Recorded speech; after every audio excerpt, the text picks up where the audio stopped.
कुतुबुद्दीन तुर्किस्तान का निवासी था। माता पिता तुर्क थे। उस क्षेत्र में तब दास व्यापार का प्रचलन था। इसे लाभप्रद माना जाता था।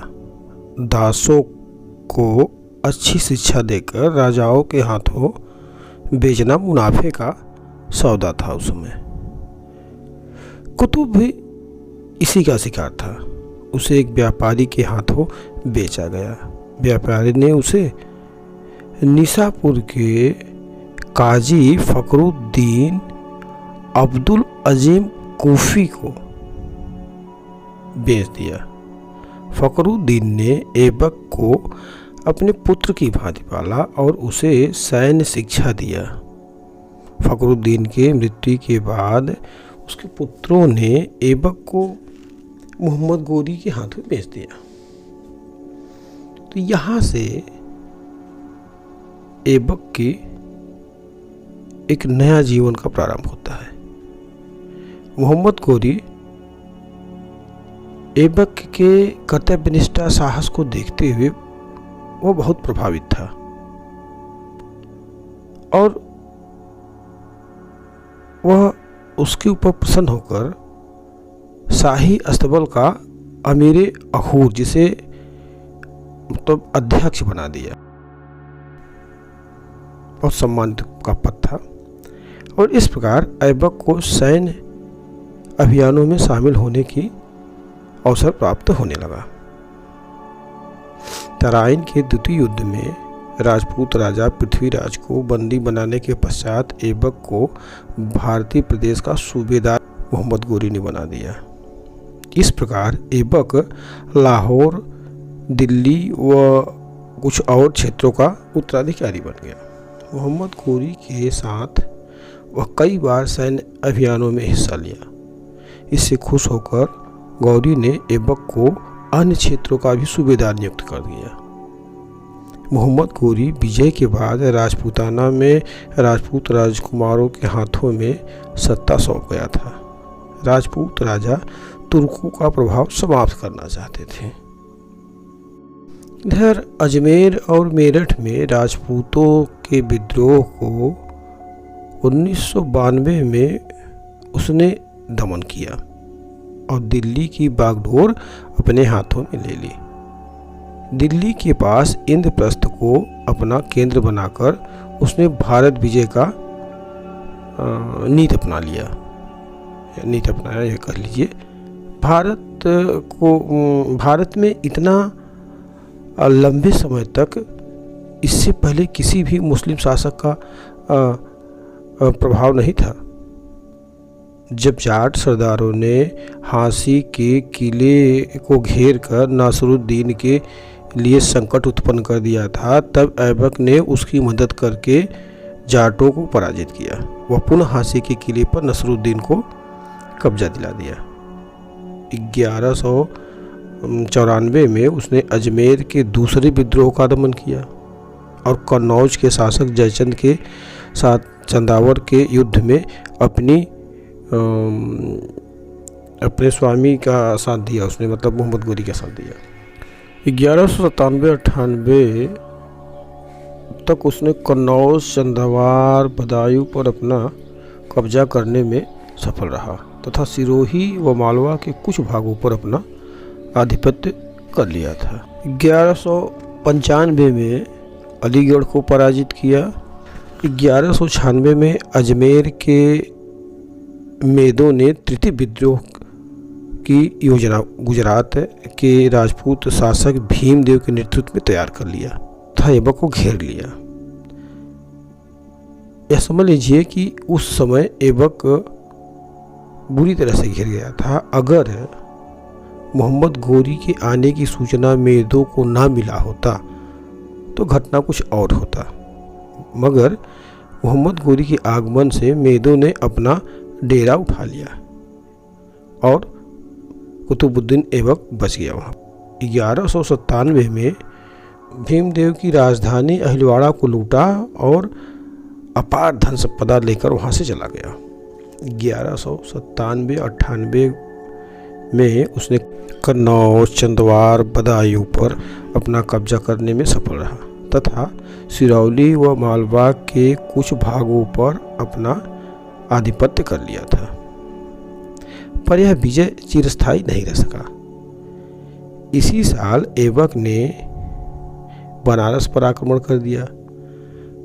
1202-1203 ईस्वी में उसने चंदेल राजा परमल देव को हराया व कलिंजर महोबा पर हमला करके राहलदेव बर्मन द्वारा 9वीं शताब्दी में निर्मित एक बहुत ही बड़े सूर्य मंदिर को ध्वस्त कर दिया और खजुराहो पर भी अपना अधिकार कर लिया।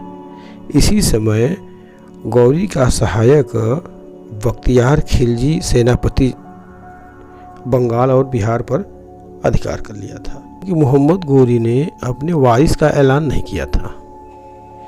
ऐबक को उसने मलिक की उपाधि दे दी थी।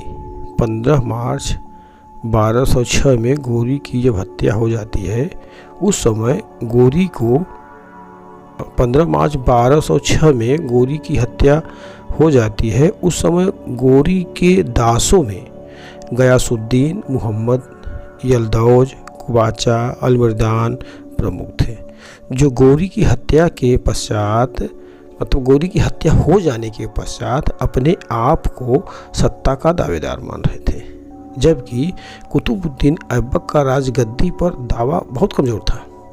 फिर भी उसने विषम परिस्थितियों में कुशलतापूर्वक काम किया और 24 जून 1206 में उसने अपना राज्याभिषेक कर लिया और वह शासक बन गया। मगर कुतुबुद्दीन ऐबक सुल्तान की उपाधि धारण नहीं किया। इसका कारण यह था कि अन्य जो गुलाम थे जैसे कुबाचा, यल्दौज, सरदार, उससे ईर्ष्या रखते थे। वे लोग मसूद को अपने पक्ष में करके ऐबक के लिए समस्या उत्पन्न कर दिया करते थे। हालांकि तुर्कों ने बिहार, बंगाल तक को रौंद डाला था, फिर भी उनकी सर्वोच्चता संदिग्ध थी। बीच बीच में राजपूतों का विद्रोह होता रहता था, पर इन सब से डटकर मुकाबला वह करता रहा। इधर बख्तियार खिलजी की मृत्यु के पश्चात अली मर्दान खान खुद को स्वतंत्र घोषित कर दिया और ऐबक के स्वामित्व को मानने से इनकार कर दिया, जबकि एक समय ऐसा भी था जब ऐबक की मदद से उसे बंगाल प्राप्त हुआ था। तो कुल मिलाकर ऐबक अपने जीवन काल में संघर्षों से घिरा रहा। उसका जीवन केवल युद्धों में बीतता रहा। हाँ, एक बात है कि कुतुबुद्दीन ऐबक बहुत ही चतुर शासक था। सत्ता पर कब्जा पाने के लिए हमने बताया कि जब वह मोहम्मद गोरी की मृत्यु के पश्चात सत्ता के दावेदार और थे, लेकिन कुतुबुद्दीन ऐबक ने कूटनीति अपनाते हुए उसने यल्दौज गजनी को अपना दामाद बना लिया और कुबाचा जो मुल्तान सिंध का उस समय शासक वहाँ पर उसका सत्ता था, उसे अपना बहनोई बना लिया और इल्तुतमिश को भी उसने अपना दामाद बनाया ताकि गौरी के मृत्यु के पश्चात कोई भी सिंहासन का दावेदार ना हो। इस प्रकार से कुतुबुद्दीन ऐबक एक कुशल सेनानायक के साथ ही एक कुशल शासक भी था। और जैसा कि हमने बताया था कि घोड़े से गिरकर उसकी मृत्यु हो जाती पोलो खेलने के दौरान।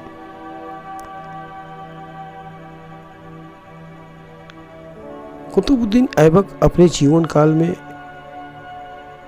कुछ निर्माण किए, जैसे कि मस्जिद कुव्वत अल इस्लाम, ये दिल्ली में है। 2.5 दिन का झोपड़ा है, कुतुब मीनार है। तो कुल मिलाकर अगर हम कुतुबुद्दीन ऐबक का मूल्यांकन करते हैं, ऐबक एक गुलाम था मगर बहुत ही प्रतिभाशाली, बुद्धिमान, बहुत चतुर शासक था। ऐबक का पूरा जीवन युद्ध में बीता संबंधों को सुधारने के लिए उसने वैवाहिक संबंध भी बनाए। वह उदार हृदय वाला शासक था।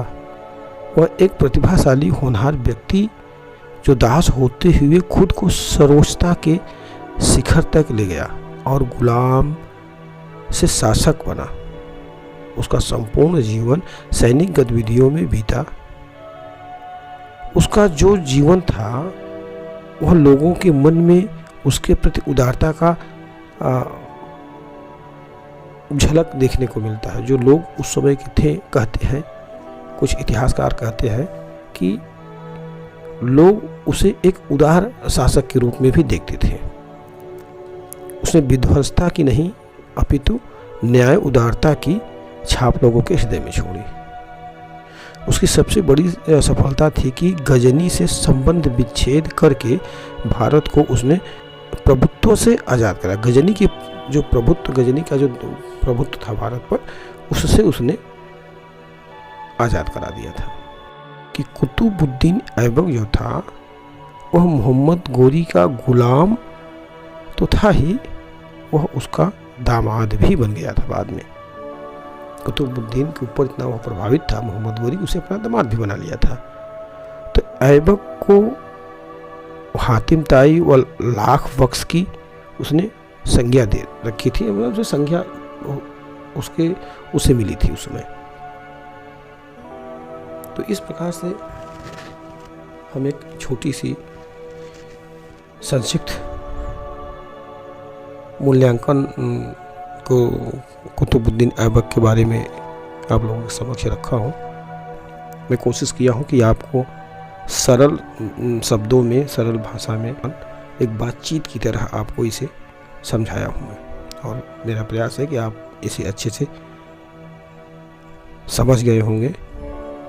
और अगर आपको ये समझ में आया हो, अच्छा लगा हो, बुरा लगा हो, कुछ भी हो, मैं चाहूँगा आप लोग कमेंट करें। और हाँ, अगर कमेंट नहीं आता है तो इसका मतलब कि आप पूरा वीडियो को, ऑडियो बुक को, मेरा पूरा ऑडियो सुनते नहीं है। अगर आप सुनेंगे, यहाँ तक आते हैं आप, तो कमेंट करके जाइएगा। एक लाइक, कमेंट और शेयर कर दीजिए, क्योंकि हम देख रहे हैं हमारा ऑडियो चल रहा है, लोग सुन रहे हैं, देख रहे हैं, बट न तो सब्सक्राइबर हो रहे हैं और ना ही ये पूरा वीडियो को वॉच किया जा रहा है, पूरा सुना नहीं जा रहा है। तो आप लोगों से रिक्वेस्ट है, इसे सुनिए और हमें बताइए, हमसे गलतियां होती होगी उन्हें बताएं ताकि मैं उसे सुधार सकूं और एक अच्छा ऑडियो आप लोगों के लिए लेकर आऊं। आप पहले इसे सुनिए और हमें एक लाइक कमेंट कीजिए। धन्यवाद।